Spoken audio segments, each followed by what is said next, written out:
Saudi আরব প্রবাসীবাদের জন্য একটা দুঃখের সুসংবাদ দিচ্ছে সৌদির জাওয়াজাত সৌদি আরব মন্ত্রণালয়। সৌদি আরবে 4টি পেশা ইতিমধ্যে বন্ধ করতে যাচ্ছে।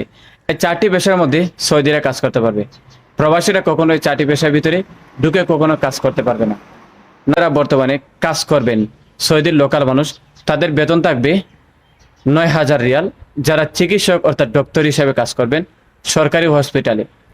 আর নাম্বার 2, যারা ইঞ্জিনিয়ারদের বেতন থাকবে সৌদির লোকাল মানুষ, তাদের বেতন থাকবে 8,000 রিয়াল। অথবা মার্কেটের ভিতরে যারা কাজ করবেন তাদের বেতন থাকবে 7,000 রিয়াল। অথবা অন্যান্য পেশা যারা ইতিমধ্যে হিসাব রক্ষক হিসাবে সৌদিতে কাজ করবেন তাদের বেতন থাকবে 5,500 রিয়াল। এটা নির্ধারিত করে দিচ্ছে সৌদি সরকার জাওয়াজাত। যারা সৌদিতে থাকবেন শুধু তাদের জন্যই লোকাল যারা সৌদি এটা বরাদ্দ করেছে।